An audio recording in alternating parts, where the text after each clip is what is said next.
Dubai में भारत और पाकिस्तान की टीमें एक बार फिर आमने सामने होंगी और जैसे ही मैच शुरू होगा रोमांच अपनी चरम की तरफ बढ़ेगा और साथ ही एक सवाल भी तमाम क्रिकेट एक्सपर्ट्स के, तमाम क्रिकेट फैंस के जहन में उठना शुरू हो जाएगा कि भारत और पाकिस्तान के बीच में आखिर क्रिकेट मैच इतना चर्चित क्यों होता है। दरअसल ये सिर्फ 22 खिलाड़ियों के बीच में महासंग्राम नहीं होता, बल्कि 144 करोड़ बनाम 24 करोड़ ये मुकाबला भी देखा जाता है, क्योंकि एक ऐसा मुकाबला जहां पर भावनाएं दांव पर लगी होती हैं, जहां पर साख दांव पर लगी होती है, जहां पर तमाम इमोशंस दांव पर लगे होते हैं। ऐसे मुकाबले को फिर किसी और तरीके से आप इसको देख सकते हैं और इसीलिए भारत और पाकिस्तान के बीच में जब भी क्रिकेट मैच होता है तो उस पर चर्चा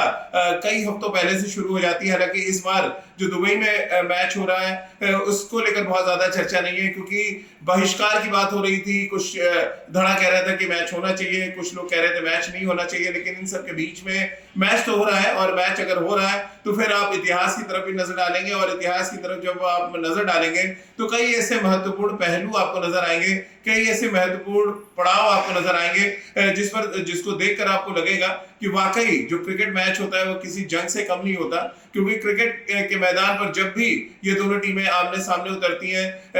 रोमांच न सिर्फ अपने चरम की तरफ होता है, बल्कि एक दूसरे को लेकर जो इमोशंस होते हैं वो थोड़ी देर के लिए अलग रख दिए जाते हैं और सिर्फ दोनों टीमें मैदान पर जीत के लिए उतरती हैं। तो आइए सिलसिलेवार तरीके से आपको समझाने की कोशिश करते हैं कि भारत और पाकिस्तान के बीच में जो मैच होता है वो सिर्फ मैच नहीं होता, बल्कि मैच से हट के कुछ और हो जाता है। और इसके पीछे की बड़ी वजह वो तमाम युद्ध रहे। खासतौर से बात करें 1947 के युद्ध की, उसके बाद 65 में हुआ, फिर 71 में, 1999 और अब जिस तरह से अभी कुछ दिन पहले 2025 की बात कर रहे हैं जब पहलगांव में एक आतंकी हमला हुआ और उसके बाद भारत ने ऑपरेशन सिंदूर चलाया, तो उस वजह से तल्खियां बढ़ी और तल्खियां इतनी बढ़ी कि इस मैच से पहले एक बहिष्कार भी हुआ। जब इंग्लैंड में भारत और इंग्लैंड के बीच टेस्ट सीरीज चल रही थी, उसी बीच में लेजेंड्स का एक टूर्नामेंट हुआ, भारत और पाकिस्तान के बीच में मैच था और उसका बहिष्कार कर दिया भारतीय खिलाड़ियों ने। बहरहाल वो तो आई गई बात हो गई, क्योंकि अब ये बायलैटरल सीरीज नहीं है और बायलैटरल सीरीज ना होने की वजह से यहाँ पर आप मजबूर हैं कि आप जो मल्टीनेशनल टूर्नामेंट है उसको आप खेलें, नहीं तो फिर ओलंपिक जैसे बड़े जो टूर्नामेंट होते हैं उसका आयोजन करने का अगर आप मन बना रहे हैं तो फिर वो खटाई में पड़ सकता है। बहरहाल क्योंकि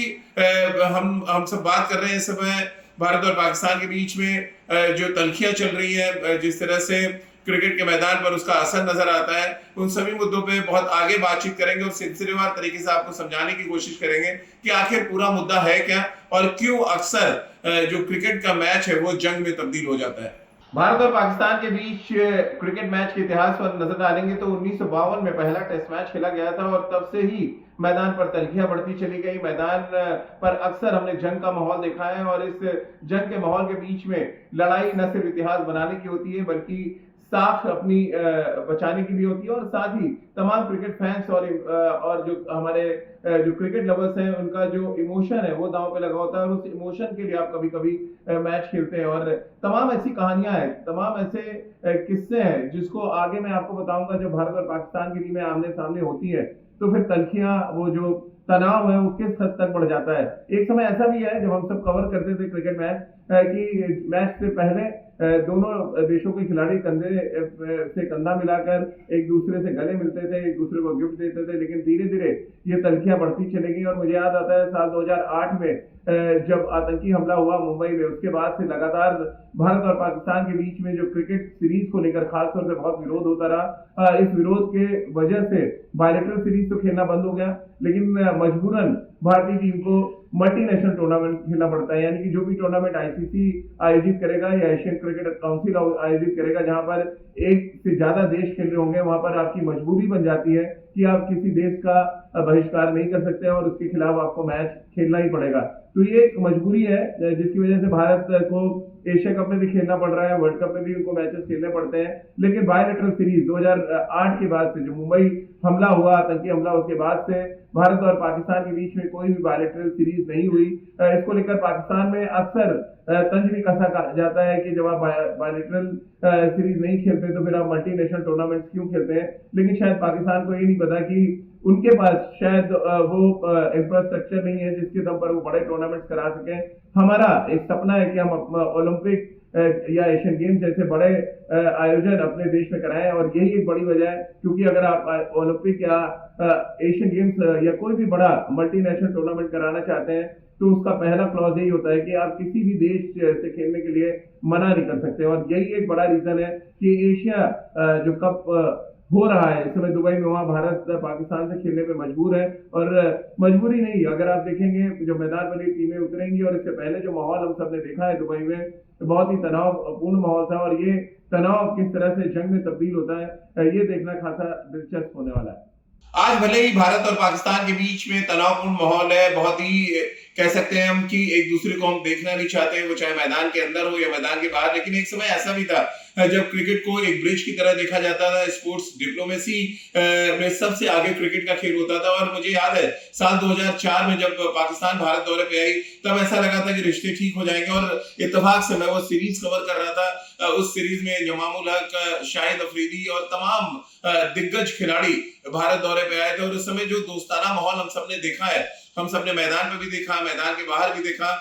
मुझे कई ऐसे इंसिडेंट्स भी याद है जब पाकिस्तान के खिलाड़ियों को कोलकाता में हम सबने जाके शॉपिंग कराई, और वहीं दानिश कनेरिया एक और क्रिकेटर थे जिनको वो हिंदू थे, क्योंकि उनको हम सब चंडीगढ़ में मंदिर भी लेके गए। तो ऐसे तमाम इंसिडेंट हैं जब न सिर्फ दोनों देशों के खिलाड़ी बल्कि दोनों देशों के पत्रकारों के बीच में भी बहुत जबरदस्त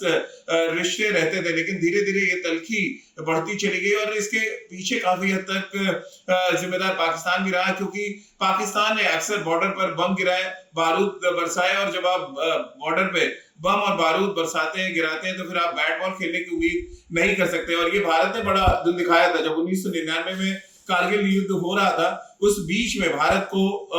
आईसीसी वर्ल्ड कप में इंग्लैंड में मैच खेलना पड़ा। और मुझे अभी भी याद है वो 1999 का वर्ल्ड कप भारत और पाकिस्तान के बीच जो मैच हुआ, उसमें कोच थे लेट अंशुमन गायकवाड। उन्होंने अक्सर वो कहानी बताई है कि जब वो पाकिस्तान को उन्होंने हराया तो स्टेडियम से लेकर होटल तक पहुंचने का रास्ता सिर्फ 15 मिनट का था, लेकिन 2.5 घंटे उनको लग गए। इतने ज्यादा फैंस स्टेडियम के बाहर से लेके होटल तक पहुंच चुके थे। अब आप अंदाजा लगाइए कि भारत और पाकिस्तान के बीच में जब ये इस तरह के मैचेस होते हैं तो रोमांच किस तरह से अपने चरम पे हो जाता है। और भारत ने, मैं क्यों कह रहा हूँ कि बड़प्पन दिखाया है, क्योंकि एक तरफ सेना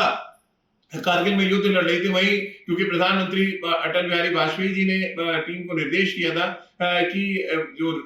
जो भी कुछ बॉर्डर पे हो रहा है उसका असर मैदान में नहीं होना चाहिए, और खिलाड़ियों ने एग्जैक्टली वैसे किया। लेकिन जो जीतने की भावना थी वो शायद सैनिकों जैसी थी, तभी भारत ने पाकिस्तान को हराया। इसके अलावा कई ऐसे इंपॉर्टेंट और बड़े मौके भी हैं जहां पर भारत और पाकिस्तान के बीच में जो रोमांचक मुकाबले हुए हैं वो न सिर्फ ऐतिहासिक रहे बल्कि आज भी लोग उनको याद करते हैं। मसलन 1996 का अगर आप वर्ल्ड कप याद कर लें, जब अजय जडेजा ने बेंगलुरु के मैदान पर वकार यूनुस जैसे धुरंधर गेंदबाज की पिटाई की थी, और आज भी वो मैच तमाम क्रिकेट फैंस के ज़हन में। फिर वो चाहे मोहाली 2011 वर्ल्ड कप की सेमीफाइनल को याद कर लें, जब सचिन तेंदुलकर खेले उस मैच में, और दोनों देशों के प्रधानमंत्री वो जो है मैच देखने आए थे, और इत्तेफाक से वो मैच हम सब कवर कर रहे थे। और क्या जबरदस्त माहौल था उस माहौल में। मुझे याद है जब भारत ने मैच जीता तो लगभग 11 बजे के आसपास रात में मैच खत्म हुआ था, और उसके बाद हम 2:30 पौने 3 बजे अपने होटल के कमरे में पहुंच पाए थे, क्योंकि इतना बड़ा जश्न मनाया गया था। हालांकि उसके बाद भारत ने वर्ल्ड कप भी जीता, लेकिन लोगों को वही याद रहा कि भारत ने पाकिस्तान को मोहाली के मैदान पर हराया। इसके अलावा 1992 वर्ल्ड कप भी याद आता है जब जावेद मियांदाद और किरण मोरे के बीच में एक नोकझोंक हुई, और वो तस्वीरें भी बहुत वायरल हुई थी जब किरण मोरे की नकल करने लगे। अगर हम बात करें जावेद मियांदाद की, द ग्रेट बैट्समैन, और हम अक्सर भारत और पाकिस्तान के बीच में तल्खियों की बात करते हैं, तनाव की बात करते हैं, लेकिन तमाम ऐसे सुपरस्टार्स रहे जिनको रोल मॉडल आज हमारे देश में माना जाता है। हमारे देश के जो क्रिकेटर्स हैं उनको रोल मॉडल पाकिस्तान में माना जाता है। मसलन तेज गेंदबाजी की फैक्ट्री की बात करें तो पाकिस्तान में हुआ करती थी, जहां पर तब इमरान खान, सरफराज नवाज, सिकंदर वक्त, और उसके आगे फिर वकार यूनुस, साकिब जावेद, वसीम अकरम जैसे धुरंधर तेज गेंदबाज आए, शोएब अख्तर आए, फिर मोहम्मद आसिफ की बात कर लें, मोहम्मद आमिर, और अभी शाहीन शाह अफरीदी। वैसे ही भारत में तमाम दिग्गज बल्लेबाजों की एक लंबी फहरिस्त है, वो चाहे सुनील गावस्कर से शुरू करके आप विराट कोहली और अभी शुभमन गिल और अभिषेक शर्मा तक आ जाए। तो दोनों देशों की अपनी एक क्वालिटी रही है, अपना एक कहते हैं ना कि एक वजूद रहा है, और उस वजूद को बचाने के लिए भी अब क्रिकेट के मैदान पर संघर्ष देखने को मिलता है। लेकिन अब सवाल बड़ा यही है कि क्या राजनीति को खेल के मैदान पे आने देना चाहिए या खेल के मैदान को राजनीति से दूर रखना चाहिए? क्योंकि जो कुछ पॉलिटिकली चल रहा है, क्या उसका असर खेल के मैदान पर आया है? ये अपने आप में एक बड़ा सवाल है। और क्या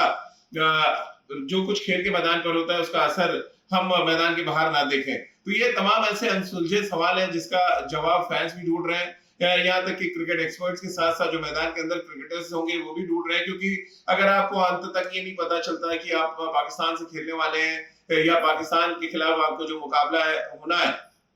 क्या उसमें शिरकत करना है आपको या नहीं, तो ऐसी तमाम चीजें होती हैं जो तमाम फैंस के भी जेहन में चल रही होती हैं। और इन तमाम सवालों का जवाब अब आने वाले समय में तो जरूर मिलेगा। लेकिन एक बात तो तय है कि भारत और पाकिस्तान के बीच में जो क्रिकेट मैच होता है उसमें न सिर्फ रोमांच अपने चरम की तरफ होता है, बल्कि दर्शकों में एक अजीब तरीके का उत्साह देखने को मिलता है। हमने अक्सर देखा है कि जब भारत पाकिस्तान के मैचेस होते हैं, जहां जहां हम सब कवर करने गए, टिकटें ब्लैक हुआ करती थी, मारा मारी सी होती टिकट पाने के लिए, अपने अपने पसंदीदा खिलाड़ी को देखने के लिए एक हुजूम सा मैदान पे आता था। लेकिन इस बार ऐसा नहीं है। और कहीं ना कहीं लोगों के मन में एक दर्द है, उनकी आत्मा शायद गवाही नहीं दे रही है कि अभी कुछ दिन पहले जिस टीम ने बॉर्डर पे बम और गोले बरसाए, जिन्होंने निहत्थे और निर्दोष लोगों की हत्या की, उनके